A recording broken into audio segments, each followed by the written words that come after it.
सपा के जो पूर्व विधायक अब्बास अली जैदी रुश्दी थे, वो सपा छोड़ करके जो है बसपा पे सवार हो चुके हैं और यहाँ पे जो है उन्होंने जो है नामांकन भी किया है। उनसे हम बात करते हैं। सर, आज आपने सपा छोड़ करके बसपा पे सवारी की है, तो कैसा रहेगा चुनाव?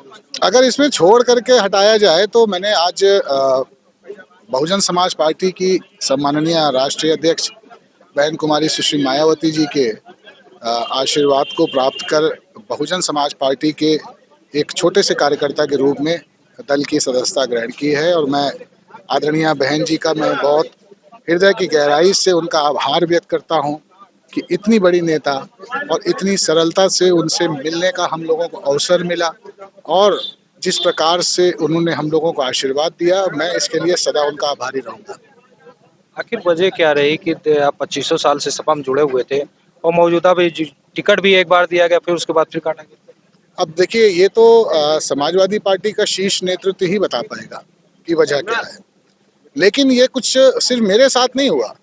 उत्तर प्रदेश में कई स्थानों पर हम लोगों ने देखा कि जहां पर स्थापित लीडरशिप को कहीं ना कहीं डिस्टर्ब करने का काम शुरू हुआ है। अब वो किस कारण से हुआ है, किसके दबाव से हो रहा है, किसके गुमराही से हो रहा है, ये तो मैं नहीं कह सकता, लेकिन ये हुआ निश्चित तौर पर है। और मैं समझता हूं कि इस बात को आम लोगों ने भी महसूस किया है। तो इस बार भाजपा के विधायक रामचंद्र यादव का कब्जा 10 वर्षों से है, तो उस तिलिस्मी को कैसे आप तोड़?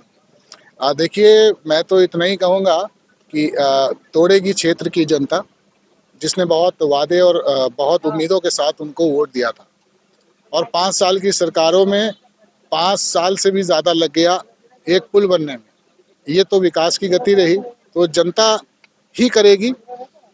और जिस प्रकार का माहौल अब की 2022 में रुदौली विधानसभा क्षेत्र में बना है, मैं कह सकता हूँ कि रुदौली विधानसभा क्षेत्र के सभी बुजुर्ग, सभी सम्मानित माताएं और बहनें, सभी नौजवान, सभी लोग मन बना चुके हैं कि रुदौली विधानसभा क्षेत्र को स्थानीय नेतृत्व देंगे, स्थानीय प्रतिनिधित्व देंगे और बाहरी लोगों को वापस उनके घरों पे भेजा जाएगा।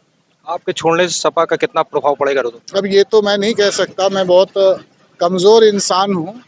अब आने वाले समय में बहुजन समाज पार्टी की ताकत अगर जनपद में बढ़ती है, तब मुझे लगेगा कि मेरी ताकत बढ़ी है। जनता अगर आपको आशीर्वाद देती है, आप विधायक के रूप में चुने जाते हैं, तो रुदौली में क्या नया काम करेंगे? देखिए, मैंने कहा कि रुदौली में सबसे ज़्यादा आवश्यक है कि रुदौली का जो सौहार्द बिगाड़ा गया, रुदौली में जो अराजकता फैलाई गई और रुदौली में जिस प्रकार से जातीय वर्चस्व की लड़ाई के चलते बहुत सारे सम्मानित लोगों को, जो हो सकता है भारतीय जनता पार्टी के ही वोटर क्यों ना रहे हों, उनको अपमानित करने का काम जो किया है, ये काम बंद होना चाहिए। हमारी प्राथमिकता होगी कि रुदौली अपने सौहार्द के लिए पूरे प्रदेश और पूरे देश में जानी जाती है, वो सौहार्द उस इलाके में लौटे। इसके अतिरिक्त पिछले 5 वर्षों में जो विकास रुक गया है, उस विकास को और गति देना और ईमानदारी से उस विकास को कराना, ये हमारी प्राथमिकता है। तो ये हमारे साथ अब्बास अली जैदी रुश्दी थे। उनका साफ तौर पे कहना है कि सपा को छोड़ करके जो है बसपा ज्वाइन कर लिए हैं। अब ये देखने वाला होगा कि रुदौली विधानसभा की सीट जो है, क्योंकि रुदौली सीट पे जो है भाजपा का कब्जा 10 वर्षों से है, उस तिलिस्मी को कैसे तोड़ पाते हैं, ये आने वाला वक्त बताएगा। सहयोगी रमेश पांडे के साथ विनय मिश्रा, साधना न्यूज, अयोध्या।